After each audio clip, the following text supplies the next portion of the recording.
Earlier, I had the chance to conduct the first TV interview with the reporter who broke this story wide open, Glenn Greenwald of The Guardian. Congratulations on the scoop. Explain for our viewers why this is important.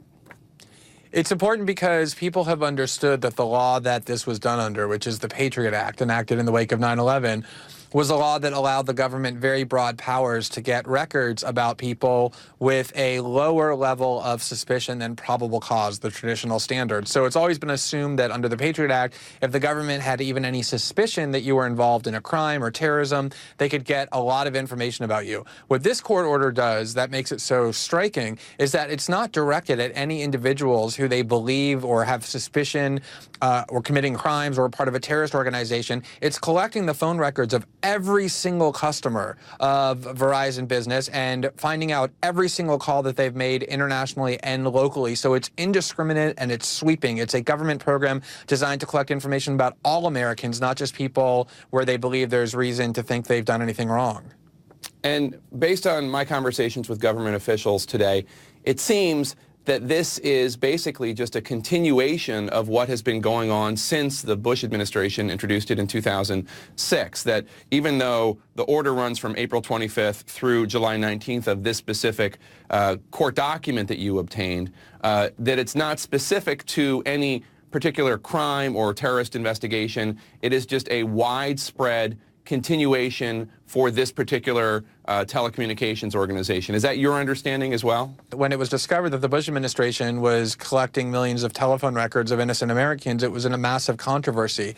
And I think there was an assumption, at least among a lot of people, that the Obama administration was not continuing these programs. These were programs instituted and justified by the 9/11 attacks. And so this is the first evidence that more than a decade later, the government is still engaged in what until 10 years ago was considered unthinkable types of surveillance, a massive surveillance net over all people. And the problem is that this is all kept so completely secret. Why was this court order that we obtained marked top secret and closely guarded? It doesn't harm national security for us to know about it. We should have this debate in the open. Let the Obama administration talk about why they're collecting these records, whether it's part of a larger program, and then let's debate whether we as a society want to live with a government that knows everything that we're doing, regardless of whether we've done anything wrong.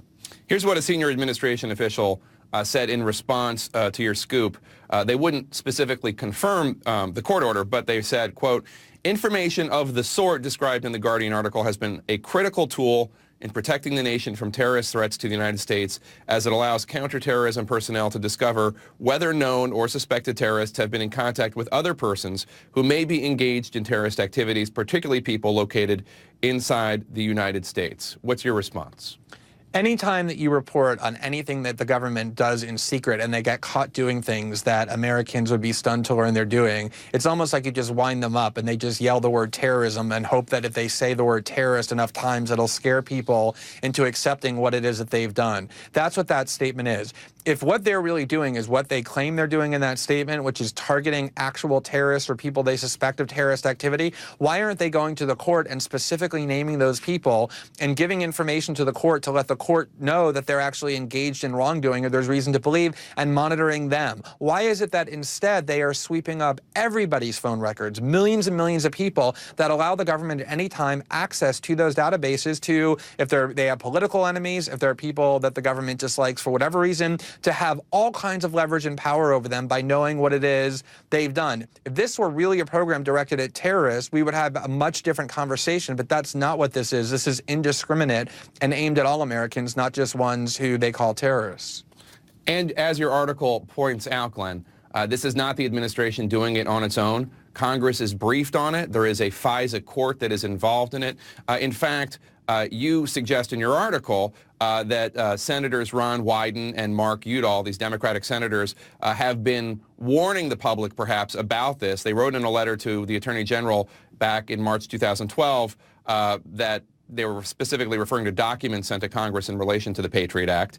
Quote, "These documents are so highly classified that most members of Congress do not have any staff who are cleared to read them. As a result, we can state with confidence that most of our colleagues in the House and Senate are unfamiliar with these documents, that many of them would be surprised and angry to learn how the Patriot Act has been interpreted in secret." Do you think that they think that the members of Congress who are briefed on this stuff on this classified material. Do you think they think there is sufficient congressional oversight over programs like this one?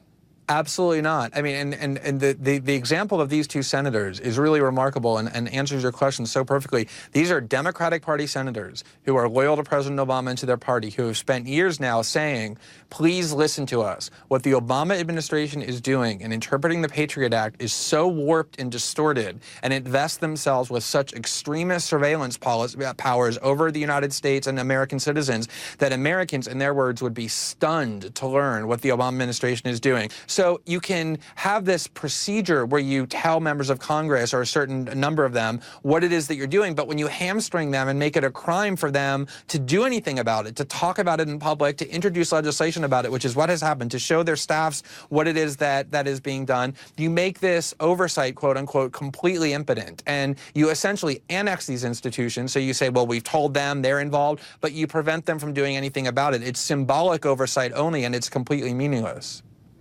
All right, Glenn Greenwald, columnist for The Guardian, congratulations on your scoop, and thanks for joining us. Thanks, Jake. Appreciate it.